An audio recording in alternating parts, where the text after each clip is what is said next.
Hey, this is Ari. Welcome back to the Energy Blueprint podcast. Today's guest is Madiha Saeed, who is also known on social media as Holistic Mom MD.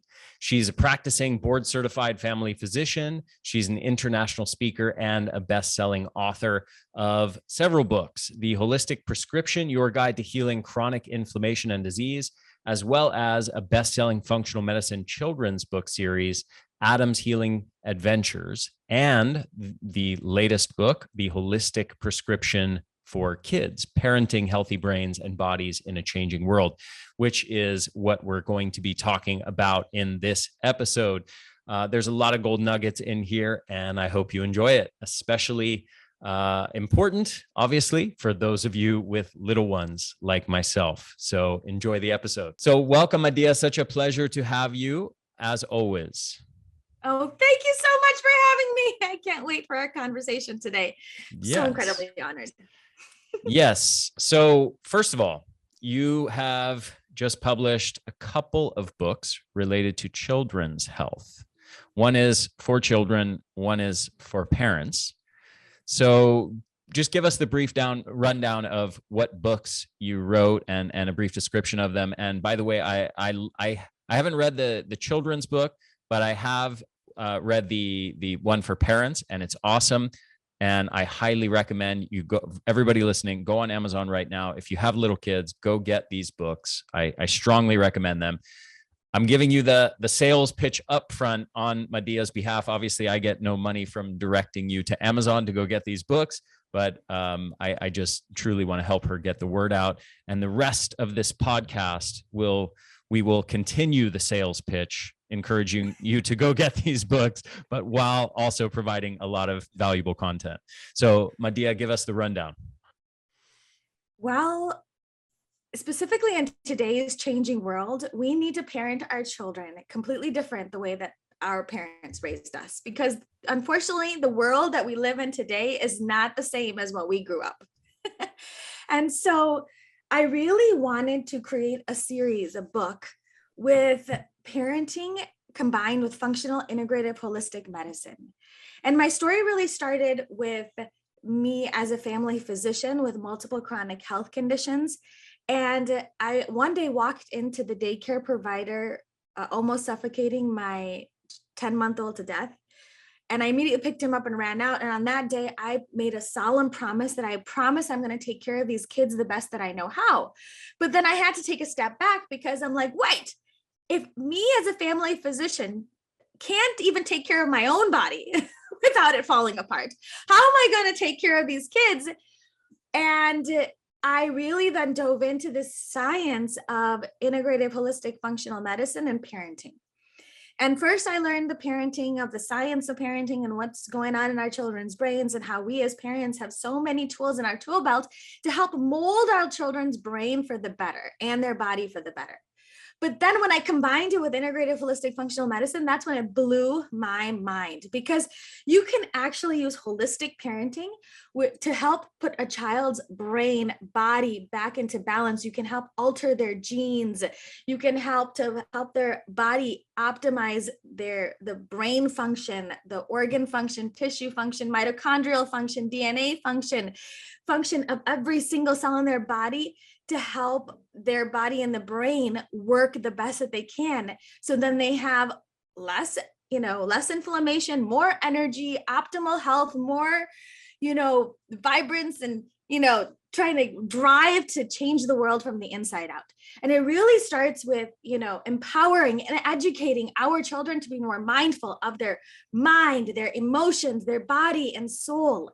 So then the kids know when their bodies are in balance, and when it starts to go out of balance, just like what we teach our clients and our patients, when it starts to go out of balance, examine your life internally, externally, and figure out where your imbalances lie, and then use that to try to figure out, okay, where can I fix this? And that then increases resilience in any situation the kids are thrown. So that's where this holistic parenting really takes the child's brain, body, and spirit into fruition, to really try to help them educate and empower themselves No matter what situation that they're dealing with, they're able to put their bodies back into balance. Okay, so I have my parents in town visiting right now, Awesome. and they come from a very different generation, as do your Mhm. parents compared to you. And they have different ideas related to parenting. And so there's this inevitable thing also happens with my wife's mother, this inevitable thing of they're looking at their own childhood and the way their parents were with them and the way that they were with their kids as sort of the standard. And there is this presumption of that's the right way to make a proper human, right? Is doing it the way that I did it, in the way that was done for me, you know? And you mentioned something at the beginning of your answer a second ago where you said right now we need to parent in a different way. Yes. So how would you communicate sort of the essence of that distinction? Well, we have to understand that these children that we're dealing with today are no longer, the children of our ancestors or what we were, because children are sicker than ever before. And so if we just look at the statistics, right, chronic diseases have quadrupled in children since the 1960s. So in 1994, 1 in 8 children had a chronic health condition. And now it's 54% of American children are diagnosed with a chronic health condition. And they say these numbers are continuing to rise by 80% in just a couple of years. And then just now look at our kids are getting bigger, right? Obesity has tripled. I want to pause just for a second because this is so insane that it's worth emphasizing this. 54% of kids have some kind of chronic illness. Yes. Wow. 54%. And they say by 2025, these numbers are going to increase by 80% of our American children are going to be diagnosed with a chronic health condition. So, and then diabetes, let's just look what's been happening in these last couple of years. Diabetes has doubled in children during this pandemic. So our kids' brains and their bodies are getting sicker. 1 in every 6 American child has at least one neurodevelopmental disorder like autism, ADHD, dyslexia, specific learning disorders, communication disorders, sensory processing disorders. ADHD has increased 167%. Now that's craziness. And if you just look at even just what's going on with autism, they say if we continue at the current trajectory, 1 in every 4 children will have autism by 2033. And that's that's craziness. And actually if you just recently looked at the statistic, they say right now in California, 1 in 26 children have autism. Like, this is craziness. And all of this is then being overlapped with all these other comorbid conditions, with cancer being the leading cause of death between ages 5 and 14. So our kids are getting sicker and sicker. And unfortunately, in this pandemic also, they said that 20% increased rise of suicide and 40% rise in behavioral issues. And then if you're just looking at even what's happening let's just now look at during the pandemic, let's take a look at what's going on in the pandemic. Columbia researchers found that babies born during the pandemic, the first year, right, the pandemic's first year, scored lower on the developmental screening tests of social and motor skills at 6 months of age. That was regardless if their mom had COVID during the pregnancies or not. So I can't even imagine what's going to happen now to these children that are being born into the world today. So unfortunately, our children's brains and bodies have been hijacked. And so unfortunately, when our children are living imbalanced lifestyles, that is then leading to chronic inflammation, their mitochondria not working properly. And therefore, our children are just not making the correct decisions. Because remember, there's 2 main pieces of decision making. And that is your prefrontal cortex and your amygdala. Your prefrontal cortex is responsible for your rational decision making. It examines the full picture, weighs the risks versus the benefits, and comes up with the rational decision. While the other one is like the primitive, like the amygdala, the reactive part of the brain, is responsible for your primitive, impulsive, fight or flight type of decision making. And to make a rational decision, we need to have both of these pieces working properly. But because our children's brains and lifestyles and their bodies are completely out of balance. Why? Because of the lack of diet variety, the increased junk consumption, the lack of sleep, the lack of nature, the lack of exercise, of play, the increase in toxins, negativity, and the fear that these kids are dealing with on a daily basis.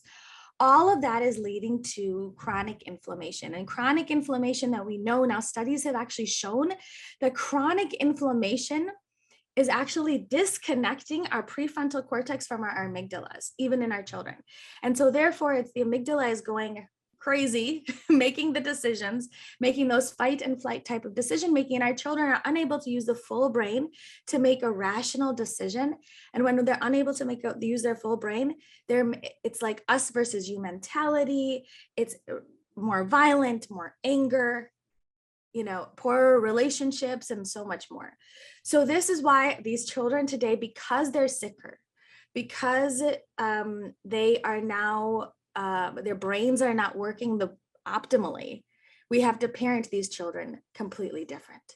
And this is where even we're thinking, oh, you're talking about, just diseases, but even just behavioral issues, we can start to recognize, even if a child has behavioral issues. They did a study at Harvard and Columbia where they looked at a group of 4,000 children. And researchers saw that those children with behavioral issues and, functioning problems, like emotional functioning problems, at the age of 8, when they checked their blood at the age of 10, they had actually had higher proteins. 2 different proteins were higher. The CRP, the C-reactive protein, and the interleukin-6, which is a pro-inflammatory cytokine, and that's produced in response to infections and tissue injuries. And unfortunately, now we know that all of those are actually associated with inflammation in adulthood. So even just the behavioral issues are linked to inflammation. And so because our kids are their lifestyles are out of balance, leading to their bodies not working properly, increased inflammation, lack of the mitochondria is not working, their DNA, all of that cells are just not functioning, the brains are not functioning. That's then leading to children that are completely different to parent. And if we can try to give our children a balanced lifestyle, we can have balanced brain, balanced body, and therefore these children are easier to parent. Mm-hmm. So a little bit longer answer. No, it's a great answer. So I have to go here first before we move on. Yes. Again, 54% of kids have chronic illness now. I mean, this is just madness. Ridiculous. And I forget the exact numbers, but a huge portion of kids have neurodevelopmental issues, ADHD or autism. I know you answered this briefly, but I want to go here again. Why we need to focus on why the rates of these things have skyrocketed so much in just the last few decades. I think so much of the general population presumes these things to be just genetic. I mean, I can't tell you how many people I know who think autism, for example, oh, it's just random, it's just genetic, right? It's not because of anything. It's just sort of the luck of the draw, genetics. Mm-hmm. And it's just not true. And we have to recognize, when the rates of chronic illness in kids who should mm-hmm. be, kids should be like 99.99% healthy, not 54% chronic disease. I mean, the human body is meant to be pretty healthy until, the ages past procreation ages where evolution doesn't care that much about you. And then you're much more susceptible to various diseases Absolutely. Of aging.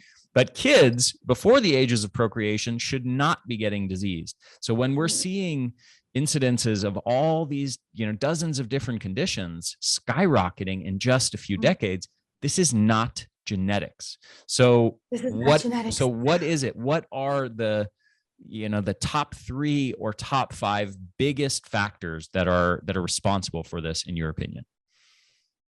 So, and I love that. I just want to bring that back because as a family physician, we were never taught to address the why. We were just taught to address the what, and then here we're giving you a Band-Aid. But then in understanding the why, there lies the hope. So we can understand the root cause of all this suffering that we're discussing, and we can help to put our children's brains and bodies back into balance. How? Because by understanding that why. And it's largely because our children's lifestyles are out of balance. They're eating more junk food than ever before, and lack of diet variety. So a lot of their food is off balance. And then specifically the environmental toxins, and then the chronic stress.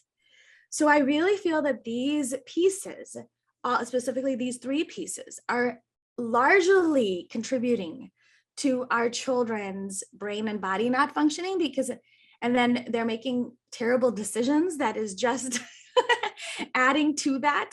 And then unfortunately, because it's really, really scary when our children's brains and bodies have been hijacked because of their imbalanced lifestyles, and largely because of these pieces. And if we can help to educate and empower our children to be more mindful of these pieces, can you imagine where our children will be able to become and where they'll be able to go if we raise mindful and educated children into adults? So it'd be so powerful. But yes, these are the key pieces I feel that are really leading to chronic disease and chronic inflammation that's throwing our children's brains and bodies out of balance. Okay. So what exactly is holistic parenting? And then let's talk about how we do that. Let's talk about some of the practical tools for parents to do that. Absolutely.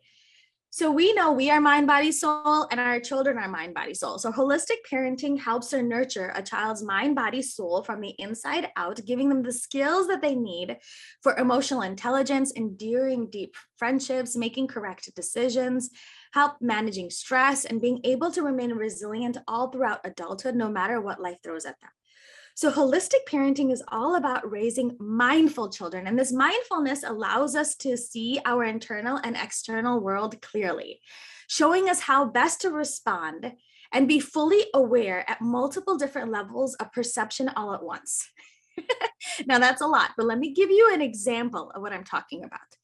So I know this probably happens in your household, it happens in mine, but that's when I'm like, oh my gosh, this is so powerful. We need to start to educate other parents that there's so much that they can do as parents, as caregivers, as grandparents to help, really truly empower our children. And because I feel like us as parents, when we're given this beautiful baby, we're not given really a handbook. It's just like, oh, maybe, if they turn out great, it's by the luck of the draw. If they turn out terrible, that's the luck of the draw. That's seriously all it is. Yeah. But what I've been learning through all my things in parenting and the science of parenting, and then integrative holistic functional medicine, combining both the worlds to raise mindful, resilient children, it's so powerful because when you give those children the life skills, they can then use that to, as soon as their body starts to get off of balance, they're able to put their bodies back into balance. Let me just give you an example, and it's so powerful. I know you probably have tons of examples with your own children, but I walk downstairs, my 7-year-old is having sauerkraut for breakfast. And I was like, why are you eating sauerkraut for breakfast? Just question, and he's like, oh, Mama, I woke up this morning feeling a little agitated. And I knew that probably it was from the organic sugar that I had at Nana's house yesterday. And I wanted to help my gut bugs feel better. So then my brain feels better. Wow. And so I thought eating the sauerkraut can help me put my body back into balance. And then, or walking into my 10-year-old who's meditating on their own. And when asked why, they're like, oh, I just wanted to put my nervous system back into balance. Wow. And this is powerful, but these are just simple life skills that we can teach our children, just like we teach them to brush their teeth, wash their hands after they go to the bathroom, say a prayer before they eat, things like that. Mm-hmm. We can empower them with these life skills that they can then recognize as soon as their bodies are getting out of balance, I have these tools that in my tool belt that will help me feel better. And that puts the child in control of their health. Mm-hmm. So much fun. Yeah, beautiful. Well, I have to say, sauerkraut by itself, not an ideal breakfast. However, however, amazing that you got a 7-year-old to willingly eat sauerkraut, and that they know that it's good for their gut health, and they understand the connection between that and the brain. That is a job well done as a parent. I'm impressed. Well, and that's what we just need to, educate. And then that really comes back by role modeling these type of behaviors, right? So if we can role model these kinds of behaviors and have constant conversations with the kids, that every, hug, every stimulus, their sleep, their social, that you can help them understand that, oh, wait, you're a little bit more agitated today. Let's look back at your lifestyle and figure out why that could be, and then again, educating them about what the foods that they put in their bodies, their, the importance of sleep, the stress management, and help them. In my house, we like to create like a healing routine. And we've incorporated these core foundations of holistic parenting, of functional integrative holistic medicine into our daily routine. So the kids wake up, they do their gratitude every morning because they know the importance of that. They know, to listen to their body if they want to eat breakfast or not, like even some stuff like that, what they need, vegetables, go outside and pick things up from the garden, getting their sunlight in the morning as best as possible, when it's not below 0. Even then they get their coats on, they run outside, like ice skating. Right now, currently we're ice skating on the roads. But any way we can get them to get those sunlight and, these key foundations that into their daily routine. And that's all what holistic parenting is all about. Wonderful. So if you're putting yourself in, let me ask you this. Do you have it broken down based on, to some extent, developmental phases? Like, for example, I have a 2-year-old and a 5-year-old. Mm-hmm. My older sister has a 17-year-old who is dealing with very, very different behaviors and, kind of ways of being and interacting with the world compared to my 2 little kids. Do you have different suggestions, for example, for little kids, 2 to 5-year-olds versus teenage years?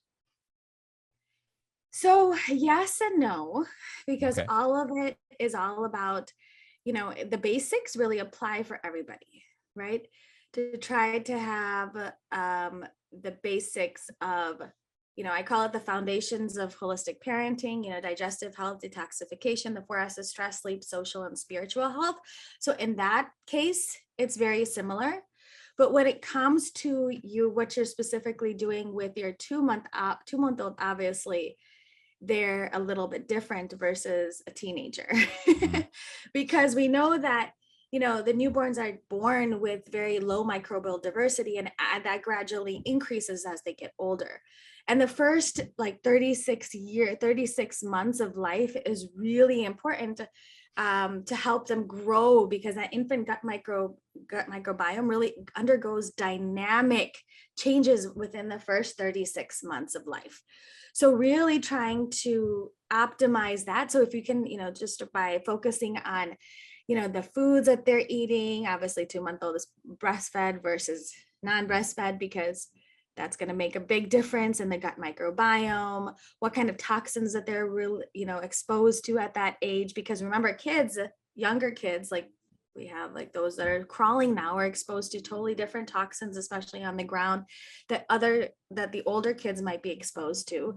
So depending on what each child is, their age development and what their exposure risks are, is really how I'll parent that. But if we can focus on, like, again, the digestive health and the detoxification, the 4 S's: stress, sleep, social, and spiritual health, with each one of these age groups, it can be super powerful. Because there's so much that we can do, because I feel like I get this a lot, as a mom. They're like, oh my gosh, I just found this out now.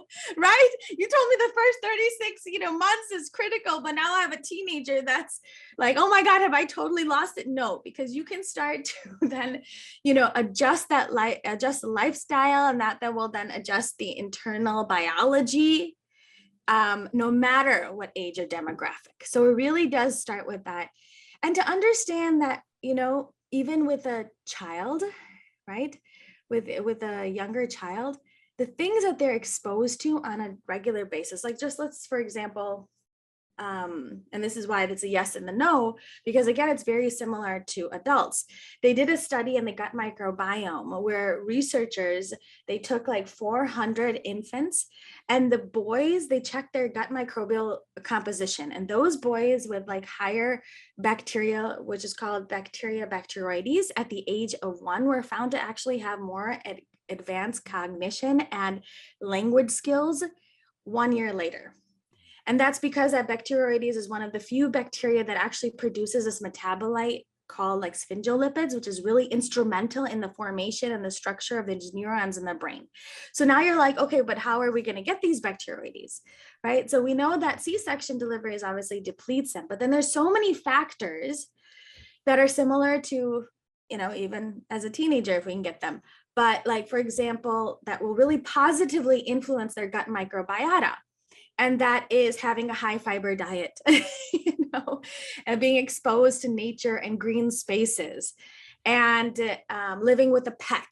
So these are very similar things that can actually optimize a child's, like even you have like a 1-year-old's or like a younger child's gut microbiota, but very similar to somebody who's older. And obviously being breastfed, something that, hopefully a teenager would not be doing, but but what's really powerful is there's so much that you can do at each and every age. And I know that's what I go through in my book. At the end, at the back of the book, I actually go through like 2-month visits. So this is the stuff that you can do at each age to help them optimize their brain and their body function. And I've sort of separated that out child wise. So like 2 month, 4 months, 6 month, 9, 12, 15, 18, so things like that. So yes, there's so much that we can do, but if we can focus on the main core, like the foundations of holistic parenting, the digestive health and detoxification, the 4 S's of stress, sleep, social, and spiritual health, it's super powerful. Yay. Okay, so let's get practical right now. Yes, love practical. I'm going to give you a scenario, and I want you to imagine I'm one of your patients. Mm-hmm. And you've got to guide me how to solve my problem. Okay, so Here's my problem. I've got a 10-year-old son and a 12-year-old daughter. And I've known nothing about health or nutrition. I've never studied it. I'm just a physicist, and I never read a nutrition book in my life or learned anything about health. We all eat Kentucky Fried Chicken, and we watch football and drink beer and watch TV most of the day for several hours, and my kids play video games and eat candy bars and typical standard American diet stuff. Okay, where do I begin? How do I get started? And how would you take me through understanding I can't make a gigantic shift in overnight? What would be your top 3 or top 5 things that you would have me implement over the next few months? So I love that. And it's all about educating and empowering. Again, I'm going to keep on saying this because the fact that if we can really educate the parents and the children of exactly what's going on with the food that they're eating, the toxins or stress, and where those are all located in their lives and how it's actually influencing them, and then even going down maybe their symptoms. Are you fatigued all the time? Are you, are they angry? Are they irritable? Start off with those basics, right? With their full symptomatology even. And then obviously going down in depth with their lifestyle and figuring out exactly where those pieces are. And then where I would really dive into, again, while educating and empowering them, is by starting with gratitude. That's probably one of the most powerful things that I have seen over the years is that if I can start with gratitude, that can help shift an entire household to be more positive and make the right decisions. Because science has proven that gratitude and optimism strengthen the connections between the amygdala and the prefrontal cortex. And that then improves your overall health and well-being. So in this world, specifically if they're living in this world right now, which is like bombarded, like overly bombarded with negativity and fear, we have to now consciously change our subconscious from, instead of thinking negative all the time, to thinking more positive. So incorporating gratitude and words of appreciation of like, thank you for doing this, and I really appreciate you for doing this. And, teaching our family, all about the importance of just immediately when you wake up in the morning, say 10 things that you're thankful for every morning. Super powerful. And have everybody do that, because that will then change our subconscious from, instead of thinking negative, slowly, it does take time, to thinking more positive. And when you're doing that, it's really powerful, because now you're waking up on the right side of the bed, ready to make better decisions about your health and your well-being and everything, because now you've woken up on the right side of the bed. Like, the world is yours we got this. Right? Otherwise, people are mostly woken up and like, crap, I got to do this again. So if we can start getting gratitude every single solitary, morning, I even do evening and night. And on top of that, also while the kids are helping me with their lunches, or, we're doing things together, we say, and in my house, obviously my youngest is 6 years old, and my oldest is 14. So about 14-year-old obviously doesn't sing the gratitude song, but the younger ones love the gratitude song, like, thank you for my eyes, thank you for my ears, thank you for another beautiful day. And we'll just go on and talk about it. And it'll just be like one of those quick things that we'll do in the morning to talk about all the things that we're thankful for. Nice. And then, yes. And then the other thing is, obviously we know that food is medicine, right? And to help a child and a family read labels, to recognize that there's all the things that we're actually putting in our bodies, that we know that these nutrients regulate every single chemical reaction in our children's bodies. And studies have actually shown that those children that eat like a rainbow whole foods packed with color and fiber and nutrients and minerals and good fats actually have healthier brains. They're less violent. They have better behaviors and bodies.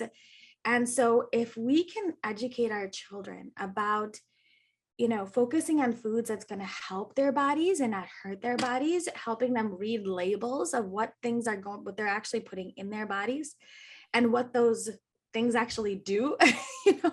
What I've done since my kids are really young is that we go to the grocery store with them. And they look at the label. Oh, like, Mama, my friends are all eating this.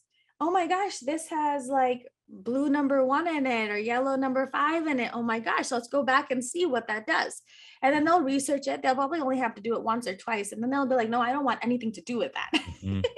And in my house, we call these foods exactly what they are. They're junk and they're chemicals. And so then they're like, Mama, do you want, like, they're like, I don't want anything to do with these chemicals. And then to help them understand what happens when you put these foods in your body, what it's going to happen, talk to them about the gut microbiome and understand what's going on there. In my house, it's like, we want to feed our good bugs in our belly good foods, Mama, to keep them nice and strong. And, and then also to help, we also talk a lot about insulin resistance and what happens with the blood sugar, right? When it goes into your bloodstream, how is it going to get in the cell? Because it needs a key called insulin. And insulin, if we feed it, keep on lots and lots of junk food, that key is not going to work properly. And that's going to lead to a state called insulin resistance, leading to all these symptoms. And like, we don't want anything to do with that. So I really help educate and empower the children to eating tons of vegetables, like colorful, the rainbow, in every different meal. And then they put their plates together themselves, which is really a lot of fun. and they make their lunches now themselves. They do all of that themselves and empowers. In my house, I don't have anything that they can't eat in the house, which is really important. And I've provided them with those alternatives.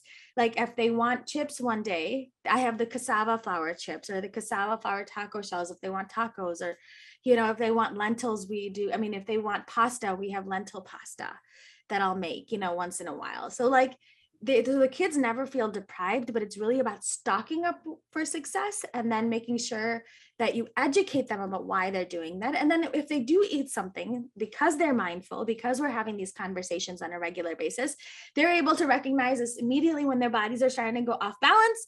And they're like, oh, that was probably it. And it was probably this food. And I know my 9-year-old does that. He actually had some sinus issues. And as soon as he'll have like certain foods, like for him, it was like the avocado, the banana, it was like the higher histamine type of foods, other type of foods. They're like, oh no, mama, that bothered me to right now. So I'm not wanting to try that today, So they're having these conversations, they're listening to their body, they're reading the ingredients, and they're making out their own thought out decisions with that food.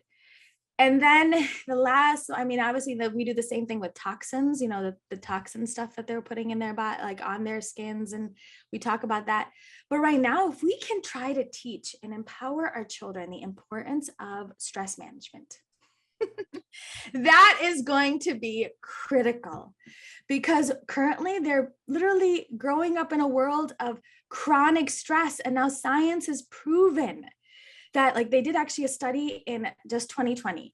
Stanford did this study that showed that chronically stressed or anxious children, the brain's fear centers from the right amygdala send signals down to the decision-making prefrontal cortex that makes it harder for the child to regulate negative emotions.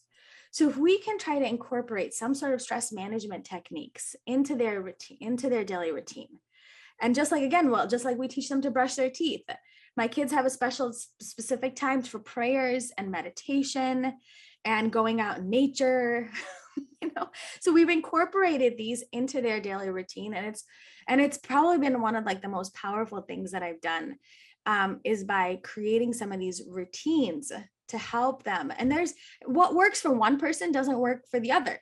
So to recognize, nature is incorporated into their daily routines. Like every day they're getting some sort of nature. So we know that helps the child's brain and body and the adults from the inside out, because we know that it de-stresses us, it lowers inflammation, it boosts the immune system, it restores our brain connections. It leads to higher prefrontal cortex activation. It improves sleep. It leads to better mood. So all of that. So I make sure that if I don't want crazy kids, I make sure that's incorporated into their daily routine for hikes or whatever we'd want to do. And then making sure, again, that in my house, we do a lot of meditation and prayer that we do together. And that we know is really powerful. So to have these pieces, and then there's laughter and play. We know for kids, specifically, play is super important. Actually, it improves your immune function. It lowers the blood pressure. It increases BDNF that enhances the development of noradrenaline and dopamine systems in the child's brain. That is vital for them to learn and grow new hippocampal function. So things like that we can incorporate. So those are the main pieces that. And obviously then the stress management also comes into making sure they're optimizing their sleep and then the environment that they're living in, because we know love does heal. And we know that kids are not sleeping. So that also comes in under that stress management piece. But if we can get the kids to focus on tons of gratitude, like you said, 3 or 4. So I'm giving 3 or 4. So tons of gratitude, positivity. Yeah. And then they focus on their foods and what they're putting on and inside their bodies. And then finding some way to lower their stresses and thereby optimizing their sleep and getting their nature and their sunlight and all of the pieces is really important. And I find that if you're going to start somewhere, starting with that gratitude is really important, because I feel like a lot of us know that we're supposed to do these things, right? We know we're supposed to be exercising. We know we're supposed to be eating well. We know these things. But unfortunately, because of our lifestyles and the environments that we're living in, it's disconnecting that prefrontal cortex from the amygdala. So therefore, we're making irrational decisions. So if we want to do anything to start is to start with that gratitude, because that in and of itself will help to build those connections and help you make better decisions throughout the day. Excellent. I love that. What do you do about screens? Kids on screens, on computers, on phones, video games, TVs. Do you have any amazing holistic parenting tips for parents who struggle with kids who are addicted to screens? Yeah. Well, again, it comes back to that education piece, Hmm. right? Just like what we're consuming, like I help the kids understand their labels and how that affects their body. I help the kids understand blue light and the effects of EMFs, and but specifically the harms of blue light, what that is, right? And then how that these children are, I mean, we're doing more, especially with this pandemic and online schools, and the kids are in front of their television, and there's less activities outdoors that they could do less, but there are some, but where they're being exposed to all of this extra blue light. So I talk to them about what that is, and then how that can obviously disrupt their sleep. It leads to more learning problems. It can actually cause increased body mass and suicide and depression. And then actually I've even showed them, I know this is scary, but like I showed them the study where by JAMA in 2019 that was published in JAMA Pediatrics, where they actually did brain scans that revealed that these toddlers that spent more time in front of these screens actually had lower myelination, or this white matter integrity in their brains. And that then actually lowered their literacy and their language skills. So these are the kinds of things I've talked to the kids about the importance of, I mean, literally now, like I think in 2018, the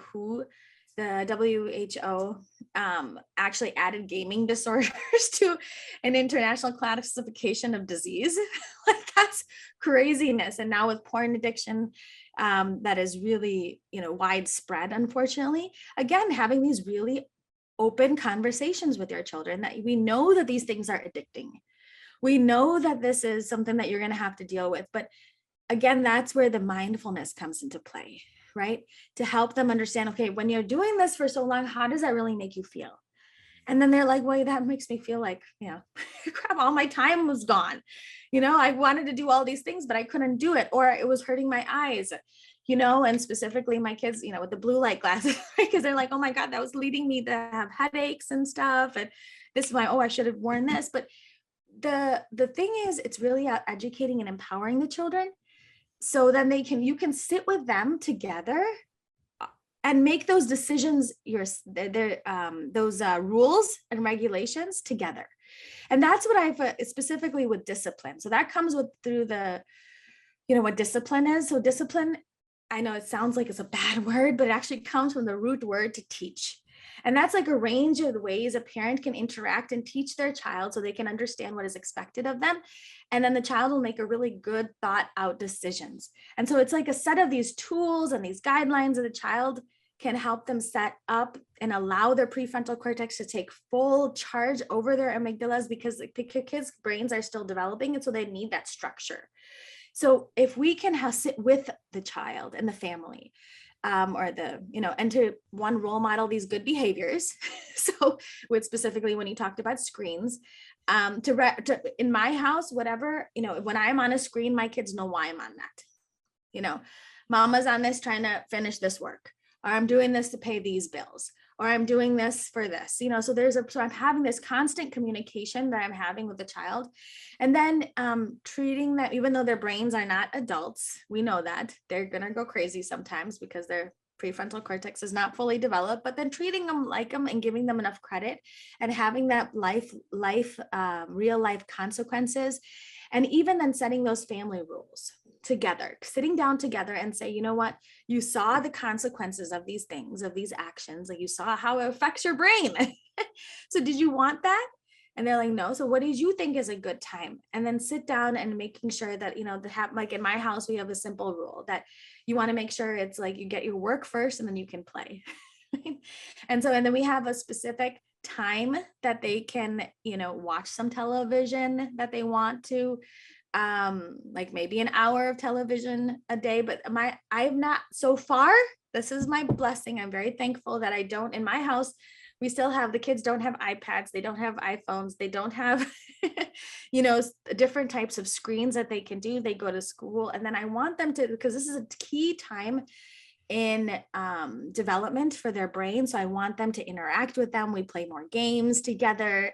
We do more interactive things. We go to the library and spend like hours there. So then their time gets filled up with all these things. But then because everybody in school's doing it and they feel like they're being left out, to sit down and come up with these actionable steps that they can take and rules and regulations. And if they were to pass that, then to have those real life consequences. But I really find that if you can work as a family to come up with those rules, it makes life so much easier. Excellent. I love this. Great content. Very, very important. So I have one more question to you. Mm-hmm. And it is what's going on in the world right now with COVID and all of the stuff around that. Kids are playing some role. Obviously, you mentioned earlier, suicidality among kids has increased tremendously, especially among teenagers during the COVID era, especially during lockdowns. We can consider the effect of, for example, masks on and how that might relate to development, social development, interpersonal development in very young kids who are not seeing faces clearly. There's many aspects of this that we could talk about, and I'm sure we could talk about it for 2 hours, just this one thing. But let's just keep it very light and practical in terms of what would you say are your top tips for parents to little kids right now during this era of how to keep their kids? Well, I guess I need to ask you, what is your perception of the threat of COVID to children? And if you perceive that to be a significant threat, then what do you think people should do to bolster their kids' immune health to protect against that? And do you have any other tips for parents to kids during this time? Yes to all of that. So it is it's a big problem. It is a really big problem. We know that suicide has increased. So we know that our children's mental health, this is no secret. We know, was it like 70,000 physicians and practitioners, I know from the American Association of Pediatrics, came together just like, a couple months ago and said that we have a national emergency of our children's mental health. And so we know that that's a problem. And then now on top of that, if you start looking at, the recent statistics with diabetes doubling in children, the weight drastically increasing. And even after the kids get COVID, they're now increased risk of diabetes and other autoimmune issues. So yes, this is a risk that our children are going to be dealing with and are dealing with currently. And now, how are we going to mitigate some of that? And I really feel that a lot of that does come from, all these things that we talked about. Like if we can try to help just with these simple things, and it doesn't take a lot.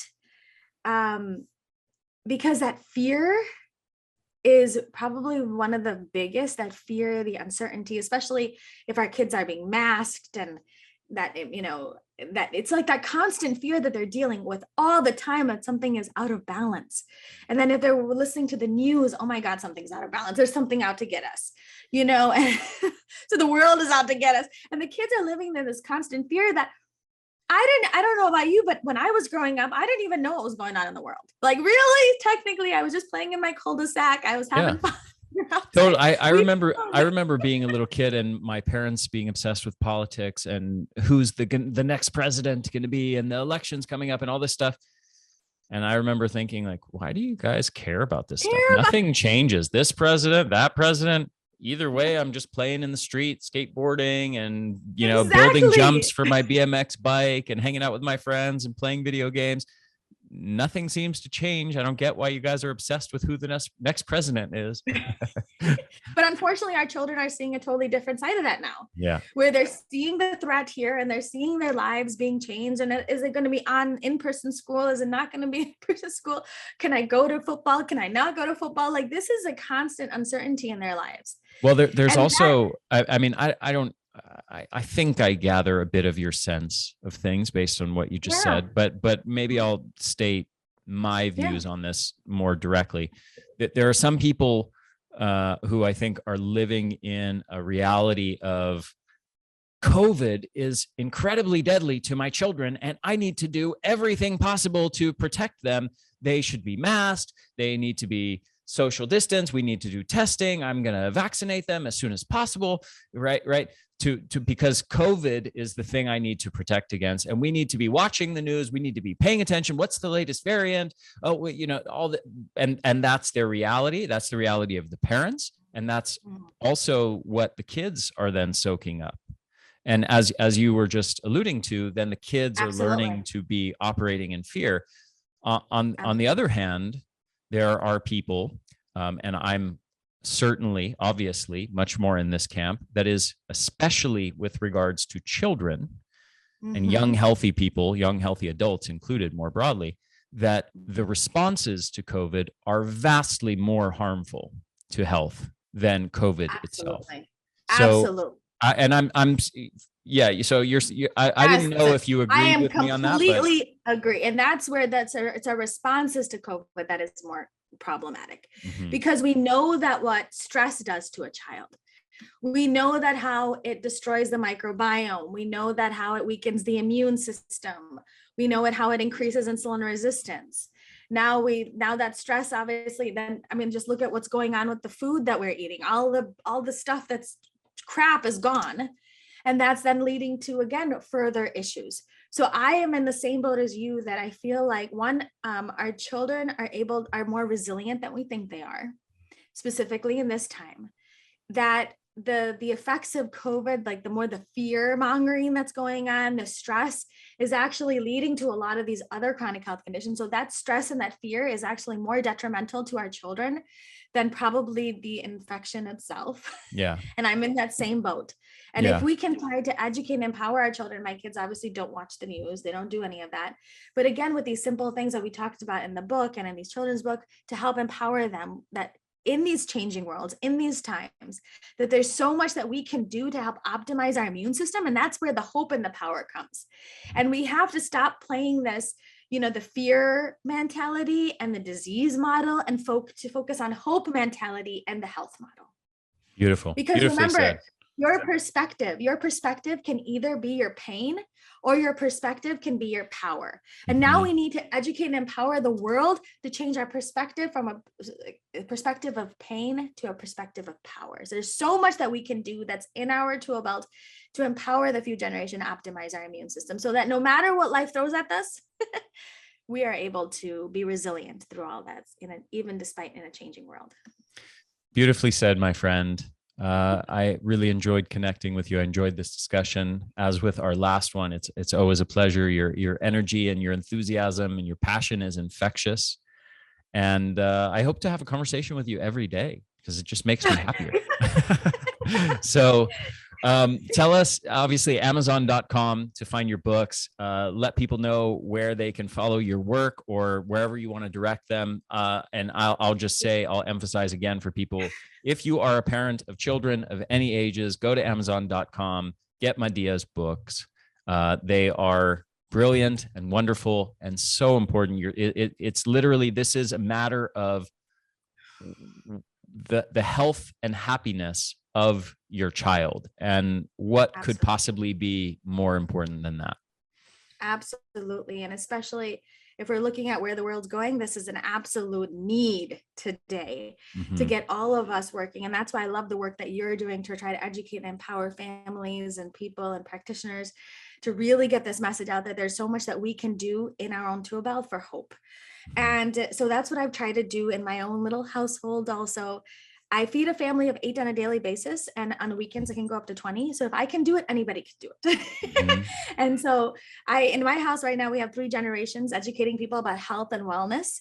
So Holistic Mom MD, and that's my own brand. And then my children actually started their own podcast where they interview the Nice. biggest names in holistic functional integrative medicine. They're actually interviewing Jason and Colleen from Mind Body Green just in a couple of weeks, which is Nice. craziness. They interviewed That's great. Deanna Minutes this last week, but called the Holistic Kid Show podcast, where kids are empowering other kids. And then on Amazon, obviously, and then with my books and iTunes and Stitcher, wherever you get your podcast, for the Holistic Kid Show podcast. And on Facebook, actually, we started, this is for the other side of the world. So we started a Holistic Urdu MD channel to educate people on the other side of the planet on the importance of health. Beautiful. So lots of different ways. Yes, wonderful. Thank you so much for the work you're doing, my friend. I really appreciate it. And I know so many people do. So thank you. It's very important, and keep it up. I know you have a series coming for your kids' book. So I'm looking forward to yes, we got 2 chapters. out so far. 2 out so far. So now I'm just waiting. The next one's actually on gratitude. So beautiful.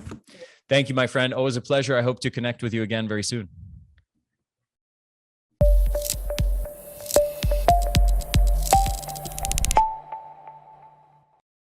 Hey there, this is Ari again. Thank you so much for listening to this episode. I hope you enjoyed it. If you did, if you found it valuable, please share it with your friends, share it with your family, help me get the word out there. Also, if you're on YouTube, make sure to hit the subscribe button and hit that little bell to get notifications every time we release a new video or new episode of the podcast. And if you're listening to this, make sure to subscribe to this podcast on iTunes or on your favorite podcast app. Thanks so much for supporting my work at the Energy Blueprint. I hope you enjoyed this episode. I will see you in the next one.